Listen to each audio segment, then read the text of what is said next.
June 12, 13 போல் காலங்காலமாக எங்கள் ஊர் ஆற்றுல பிளாஸ்டிக் வருதுன்னு மேட்டூர் அணையில் வந்து பிளாஸ்டிக் திறந்து விட்டாங்களான்னு பயங்கரமாக பேசப்படும். நாங்கள் தான் உருவாக்குவோம். பல ஆறுகளில் பிளாஸ்டிக் புறப்பட்டு போவோம். காவேரி ஆற்றுலேயும் பிளாஸ்டிக் வரும். எங்கள் ஊர் ஆற்றுல வரும்போது நாங்களாம் கொண்டாடுவோம். இப்படி தேங்காய் உடச்சி பூவெலாம் வச்சு அந்த பிளாஸ்டிக் ஆற்றுக்கு அவ்வளோ மரியாதை கொடுப்போம். நாங்கள் தான் உருவாக்குவோம். போட்டு பாட்டில் போடுவோம், பிளாஸ்டிக் பேக்கெட்டை போடுவோம். அப்படி போட்டு எங்கள் ஆறுகள் முழுக்க பிளாஸ்டிக் வரும். அப்போ நாங்களே கேட்டுக்குவோம், உங்கள் ஊர் ஆற்றுல பிளாஸ்டிக் வந்துருச்சா? அப்படியா, சரி, எங்கள் ஊர் ஆற்றுலையும் பிளாஸ்டிக் வந்துருச்சு, மீன் பிடிக்க போகுமா அப்படின்னு கேட்போம். அது மாதிரி எங்களுக்கு ரொம்ப பிடிக்கும். அப்படியே டைவ் அடிப்போம். எங்கள் உடம்பெல்லாம் அப்படி தான் இருக்கும் அதில் நாங்கள் குளிச்சு வரும்போது.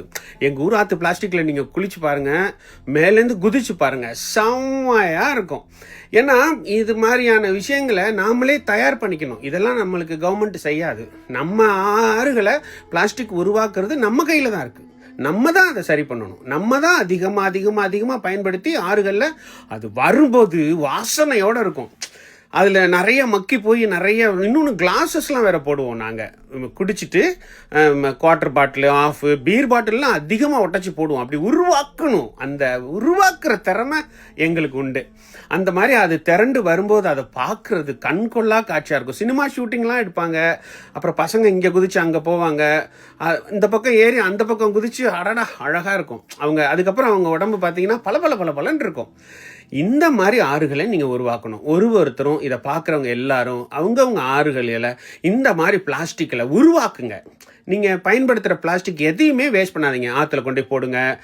அந்த பிளாஸ்டிக் வராதப்ப அந்த பிளாஸ்டிக் எல்லாத்தையும் கொண்டு போய் இந்த பாலத்துக்கு அடியிலலாம் சேர்த்து வைங்க. அப்போது எல்லா பிளாஸ்டிக்கும் வரும்போது இந்த பிளாஸ்டிக்கையும் சேர்த்து கொண்டு போயிடும்.